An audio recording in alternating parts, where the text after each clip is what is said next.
आदाब नाजरीन, Saiyaara news TV से मैं सैयद अफरोज। आइए नजर डालते हैं कुछ अहम खबरों पर।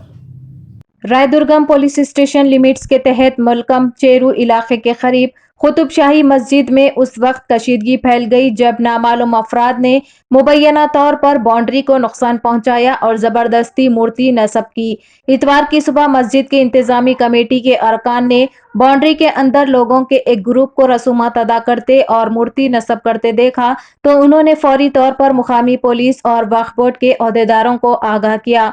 उस्मान मोहम्मद खान उस्मान बिन मोहम्मद अल हिजरी ने एहतजाज किया और चेयरमैन वक्फ बोर्ड मसीउल्लाह खान को इस वाक़े के बारे में बताया और कहा कि 17 अक्टूबर को तमाम रिकॉर्ड चेक करके गैर कानूनी जो ढांचे तामीर किए गए हैं इसको हटा दिया जाए। इस मौके पर कांग्रेस लीडर राशिद खान और कांग्रेस के दीगर कायदीन भी मौजूद थे।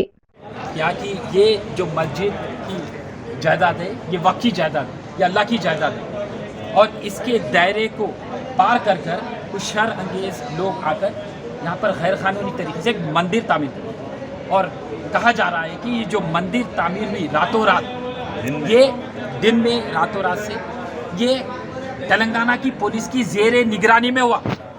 आखिर ये कब तक जुल्म मुसलमानों पे चलते रहेगा? जब से केसीआर की हुकूमत आई मसाजिदा शहीद हो रहे, अशर खाने शहीद हो रहे, वक्फ की जायदाद पे कब्जा होते जा रहा और एक तरीके का शरअंगेज मंजर देखने को मिला। मगर हम ये चाह रहे हैं कि वक्फ बोर्ड पहले आके जायज़ा ले। वक्फ बोर्ड की टीम आई हुई है मगर वो टीम कहीं भी नज़र नहीं आ रही। पहले वक्फ बोर्ड की टीम आना, आके जायज़ा लेना, मुआयना करना और जो लोग ये चीज़ में मुलविस है जाके एफआईआर रजिस्टर कराना। और जिस तरीके से भाई बोल रहे हैं रेवेन्यू डिपार्टमेंट कहाँ पर है, कलेक्टर कहाँ पर है?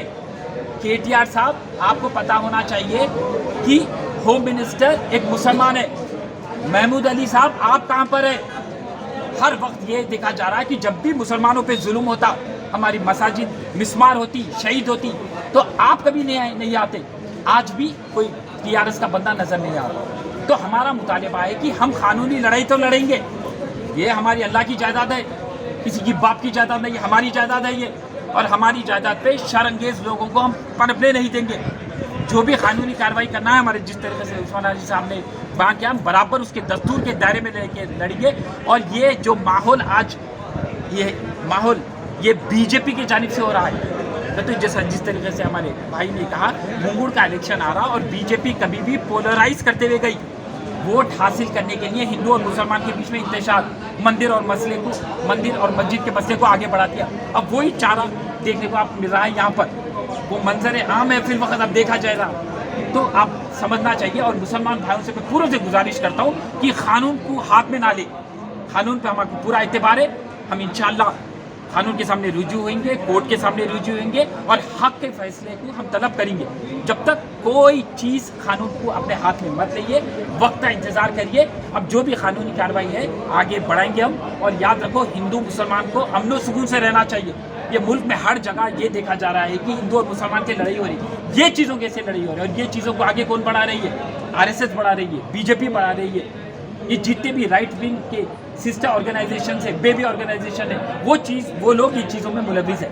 तो हमारे अल्लाह पे पूरा भरोसा है कि अल्लाह का जो फैसला आएगा हमारे हक में आएगा, हमारे मसाजिद के हक में आएगा और हम बराबर जिद्दोजहद करते रहेंगे, कानूनी कार्रवाई करते रहेंगे, दस्तूर के दायरे में रह के ये जो शरपसंद जो चीज़ हुई इसको यहाँ से हटा के। हैदराबाद में क्यों बढ़ रहा है राशिद साहब? बार बार मस्जिदों में हमला किया जा रहा है, वक्फ की जायदादों पे। देखिए, ये जितने भी हो रहे ये शरपसंद लोग कर रहे हैं। जो मुसलमान है वो अमन सुकून चाह रहा, मगर सियासती उनका जो एक एजेंडा है, हिंदुत्व का जो एजेंडा है, वो हिंदुत्व के एजेंडे को वो लागू कर वोट बटोरना चाह रहे हैं, इलेक्शनों को पोलराइज करना चाह रहे हैं, माहौल को पोलराइज करना चाह रहे हैं। यही वजह है कि ये चीज़ों को मंजर आम करते जा रहे हैं लोग, क्योंकि बीजेपी को पावर में आना है तेलंगाना में।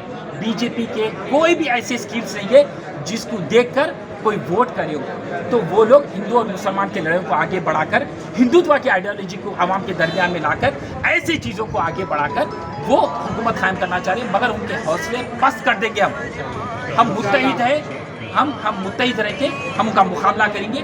और याद रखो, तेलंगाना का हम लोग सुकून कोई गारत नहीं कर सकता जब तक एक सच्चा मुसलमान जो सेक्युलरिज्म के नारे को बुलंद करता है, जब तक वो है, हमारा तेलंगाना का माहौल हम अमन सुकून के तरीके से हम चलाएंगे और ये शर पसंदों का डट कर मुकाबला करेंगे। पीछे जो काम हो रहा था उसको रोक दिया गया है जी। कैसा पीछे जो काम वो लोग कर रहे थे फिर वक्त रोक डाले और वहाँ पर हम आपको जाने भी नहीं दे रहे। पुलिस की पूरी पिकेट बन गई, वहाँ पर छावनी बना डाले। और ये जो कुछ भी हुआ, मैं आपको फिर से कह रहा हूँ, तेलंगाना के पुलिस के जेरे निगरानी में हुआ। महमूद अली साहब आके जायजा लो, आपकी पुलिस है, आप अब तक नहीं आए, आप घंटों गुजर गए, कोई एक टीआरएस का कैदी यहाँ पर मौजूद नहीं है। अल्लाह को जवाब देना है। महमूद अली साहब आपको भी जवाब देने का है। याद रखो ये दुनिया फानी है, ना ख़त्म होने वाली दुनिया के बारे में सोचो। आओ मसाजिद के लिए एहतजाज करो, मसाजिद के हक़ में बात करो और ये जो शरपसंद लोग हैं उनके ऊपर FIR रजिस्टर कराओ, कानूनी कार्रवाई करो। अस्सलाम वालेकुम वरहमतुल्लाहि वबरकातुहू। हम मलकम चेरू कुतुब शाही मस्जिद के पास है और यहाँ पर with in the boundary wall इसके हुदूद को तोड़कर बाज़ाब्ता पुलिस की निगरानी में रेवेन्यू वाले सब मिलके ये यहाँ पर एक नाजायज़ मंदिर तामीर कर दिए। मस्जिद के हुदूद उस वक्त कलेक्टर ही ने कायम किए थे और रेवेन्यू वालों ने आके ये सारे ये बता दिए थे। उसके बाद इस तरह से ये किया जाना, इस तरह से ये किया जाना सरासर जुल्म है। और एक दूसरी बात, ये सारा का सारा जब भी कोई इलेक्शन आते तो ये फिस्ताई ताकतें हिंदू मुस्लिम को या इसको कम्युनल करने के वास्ते कभी भी देखिए जब भी इलेक्शन आ रहे हैं कहीं ना कहीं मसले पैदा कर रहे हैं। ये बीजेपी की बड़ी घिनौनी साजिश है। मुंगोड़ में इलेक्शन होने वाला है, लिहाजा वो जीतने के लिए कोई भी कभी भी जब भी हैदराबाद में या तेलंगाना में या इंडिया में जब भी बीजेपी को अगर जीतना है तो हालात को ख़राब करके ही हिंदू मुस्लिम करके ये करते, इसका सीधा असर डालने की कोशिश कर रहे हैं। हम तमाम मुसलमान भाइयों से, सेकुलर भाइयों से ये अपील करते हैं कि हम जज्बात में ना आए, हम कानून के दायरे में पूरी लड़ाई लड़ेंगे, छोड़ने वाले नहीं हैं। मस्जिद की ज़मीन को इलीगल जो ढांचा बनाया गया उसको रिमूव करना ये जिम्मेदारी है। मैं होम मिनिस्टर से और KTR से, याद रखिए KTR ये आपकी कुर्सी हल रही है, ये आपके खिलाफ रेवेन्यू का अमला ये काम कर रहा है।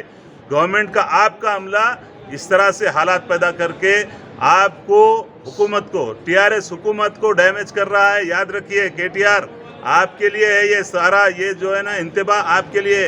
होशियार हो जाइए। ये चीज़ों को जो ताकतें जिस तरह से ये इंटरफियर होकर बाज़ाब्ता हुकूमत की मिशनरीज इसमें काम कर रहे हैं, इसको फौरी से फौरी नोट में लें। होम मिनिस्टर साहब, महमूद अली साहब फौरी आइए, आके इसका जायज़ा लीजिए। लाइन ऑर्डर का मसला आइए, आपकी जिम्मेदारी है। रेवेन्यू वाले, रेवेन्यू का तहसीलदार क्या कर रहा है, RDO क्या कर रहा है, कलेक्टर क्या कर रहा है, सारे की मौजूदगी में, पुलिस की मौजूदगी में कैसा अलर्ट कैसा की जाती है ज़मीन, जबकि ये मस्जिद की ज़मीन है, मस्जिद की बाउंड्री है। इसके अंदर इस तरह से ये होना सरासर मुसलमानों पे ये जुल्म है, ये सेकुलरिज्म के साथ नाइंसाफ़ी है।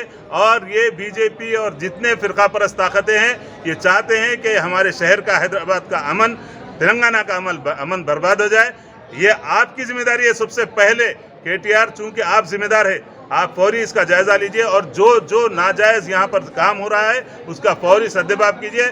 और हम तो हमारी कानूनी जंग, हमारी कानूनी लड़ाई जद्दोजहद बराबर जारी रखेंगे, लेकिन जिम्मेदारी आपकी है कि कलेक्टर को, RDO को, तहसीलदार को फौरी सस्पेंड करें। अस्सलाम वालेकुम। तो जैसा कि आपने देखा नाजरीन, क्या हो रहा है देश और दुनिया में। इसी तरह के लेटेस्ट न्यूज़ देखने के लिए हमारे चैनल को सब्सक्राइब करिए, लाइक करिए, शेयर करिए और हमें दीजिए इजाज़त।